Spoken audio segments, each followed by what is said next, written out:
மாவட்ட கழக செயலாளரும் முன்னாள் அமைச்சருமான அண்ணன் திரு அன்பரசன் அவர்களே, மாநகர செயலாளரும் சட்டமன்ற முன்னாள் உறுப்பினருமான அண்ணன் திரு எஸ்.ஆர். ராஜா அவர்களே, அண்ணன் ஈகா அவர்களே, அண்ணன் மூர்த்தி அவர்களே, அண்ணன் தமிழ்மணி அவர்களே, அண்ணன் இதயவர்மன் அவர்களே, வணக்கத்திற்குரிய மேயர் சகோதரி வசந்தகுமாரி அவர்களே, துணை மேயர் அண்ணன் காமராஜ் அவர்களே, சகோதரர் திரு ஜோயல் அவர்களே, சகோதரர் தமிழ்மாறன் அவர்களே, பகுதி கழக செயலாளர்கள் அண்ணன் திரு வே கருணாநிதி அவர்களே, திரு ஜோசப் அண்ணாதுரை அவர்களே, திரு பெர்னாட் அவர்களே, ஒன்றிய கழக செயலாளர்கள் அண்ணன் திரு ஜி.கே. ரவி உள்ளிட்ட அனைத்து கழகத்துடைய நிர்வாகிகளே, வட்ட செயலாளர் அண்ணன் வெங்கடேசன் அவர்களே, அண்ணன் முருகையன் அவர்களே, அண்ணன் ஆதிமாறன் அவர்களே, தலைமை செயற்குழு மற்றும் பொதுக்குழு உறுப்பினர்களே, மாவட்ட மாணவர் அமைப்பாளர் முனைவர் பிரபு அவர்களே,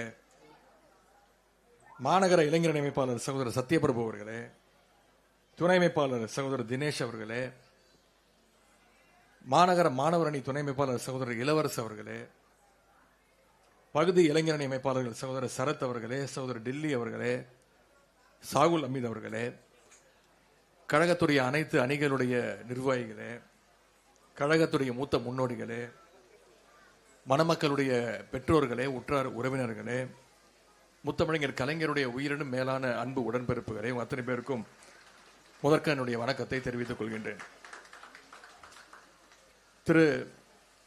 திருவாரூர் கண்ணன் மாமா வள்ளியத்தை அவருடைய பெயற்றையும் என்னுடைய அருமை நண்பர் திரு தம்பிதுரை, திருமதி ஆனந்தவல்லி அவருடைய அன்பு மகளுமான கண்மணி மற்றும் வேலூரைச் சேர்ந்த திரு ஸ்ரீனிவாசன், பிரியதர்ஷினி ஆகியோருடைய அன்பு மகன் திரு ஸ்ரீ மாதேஸ்வரன் ஆகியோருடைய திருமணத்தை இங்கே நடத்தி வைப்பதில் மிகுந்த மகிழ்ச்சி அடைகின்றேன்.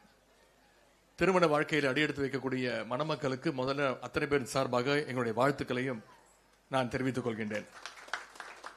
இந்த திருமணத்தை நம்முடைய கழக தலைவர் அவர்கள் நடத்தி வைப்பதாக இருந்தது. தலைவரின் சார்பாக இன்றைக்கு இந்த திருமணத்தை நடத்தி வைக்கின்ற வாய்ப்பை நான் பெற்றிருக்கின்றேன்.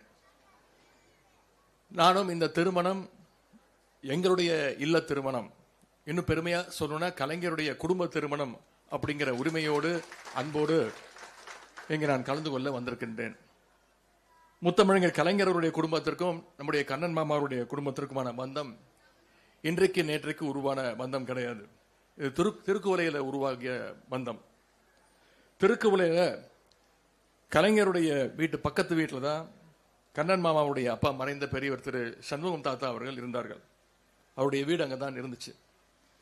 பெரியவர் திரு சண்முகம் தாத்தா அவர்களை நாங்கள் அத்தனை பேரும், எங்களுடைய குடும்பத்தில் இருக்கவங்க அத்தனை பேரும் அத்தான் தாத்தா அத்தான் தாத்தா அப்படின்னு தான் கூப்பிடுவோம்.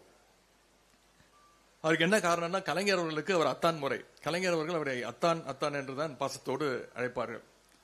அதை பார்த்து நாங்கள்லாம் அவர் அத்தான் தாத்தா அப்படின்னு செல்லமாக கூப்பிடுவோம். திருவாரூர்ல கலைஞருடைய வீட்டுக்கு பக்கத்து வீட்டில் தான் அவங்களுடைய குடும்பத்தினர் தங்கியிருந்தாங்க. அதே மாதிரி கலைஞர் அவர்கள் சென்னைக்கு வந்து கோபாலபுரம் இல்லத்தில் குடியேறினோடனே கலைஞர் வீட்டு பக்கத்திலேயே அவங்களும் குடி வந்தாங்க.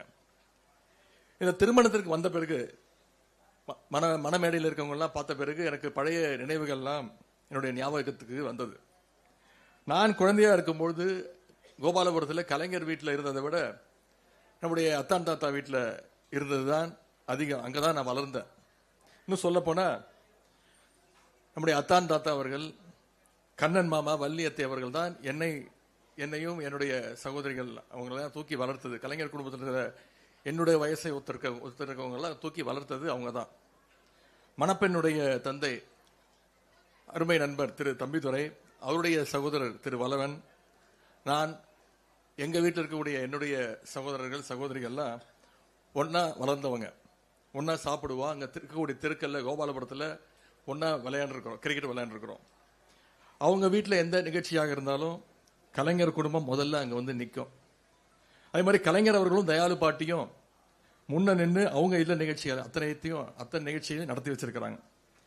அதே மாதிரி கலைஞர் அவருடைய குடும்ப நிகழ்வுல நம்முடைய கண்ணன் மாமாவும் வள்ளியத்தையும் அவங்களுடைய குடும்பத்தினரும் எல்லோரும் ஒன்னா பங்கேற்று இருக்கிறாங்க. இன்னைக்கு இந்த திருமணம் ஒரு சுயமரியாதை திருமணமா நடந்துகிட்டு இருக்கு. இன்னொரு கூடுதல் மகிழ்ச்சி இங்க வந்ததுக்கு அப்புறம் சொன்னாங்க, இது ஒரு காதல் திருமணம் என்று சொன்னார்கள். அதற்கு மீண்டும் என்னுடைய வாழ்த்துக்களை தெரிவிச்சுக்கிறேன். காதல் திருமணம், திருமணம்னால அதுவும் பொதுவாக காதல் திருமணம் உங்களுக்கு தெரியும். திருமணத்துக்கு முன்னாடி அப்பா அம்மா ஒத்துக்க மாட்டாங்க. அப்பா அம்மா ஒத்துக்கிட்டாங்கன்னா அப்புறம் சொந்தக்காரங்க யாராவது பிரச்சனைக்கு வருவாங்க, பெரியப்பா பிரச்சனை பண்ணுவாங்க, இந்த பக்கம் பொண்ணு வீட்டில் ஒரு பிரச்சனையை கிளப்பி விடுவாங்க. பல்வேறு போராட்டங்களுக்கு பிறகு இன்னைக்கு இந்த ஜோடி இன்னைக்கு காதல் திருமணமாக இன்றைக்கு இணைய இருக்கின்றார்கள். இதன் பிறகு நீங்கள் இருவரும் சுயமரியாதையோடு நல்ல நண்பர்களாக, அதே போல காதலர்களாக, எதையும் விட்டுக் கொடுக்காமல், விட்டுக் கொடுக்க வேண்டிய விஷயத்துக்கு விட்டுக் கொடுத்து, எந்த பிரச்சனையாக இருந்தாலும் உங்களுக்குள்ளே பேசி தீர்த்து கொண்டு நல்ல மணமக்களாக நீங்கள் இருவரும் சிறப்பாக உங்களுடைய வாழ்க்கையை அமைத்துக் கொள்ள வேண்டும் என்று கேட்டுக்கொண்டு, நம்முடைய தலைவர் அவர்கள் எந்த திருமணத்துக்கு சென்றாலும் ஒரே ஒரு கோரிக்கை தான் வைப்பாங்க. உங்களுக்கு பிறக்கக்கூடிய குழந்தை ஆண் குழந்தையாக இருந்தாலும் சரி, பெண் குழந்தையாக இருந்தாலும் சரி, அதற்கு அழகான ஒரு தமிழ் பெயரை நீங்கள் சூட்ட வேண்டும் என்று கூறிக்கொண்டு, மணமக்களை உங்கள் அத்தனை பேரின் சார்பாகவும் மீண்டும் என்னுடைய வாழ்த்துக்களை தெரிவித்துக் கொண்டு வாய்ப்புக்கு நன்றி கூறி விடைபெறுகின்றேன். நன்றி, வணக்கம்.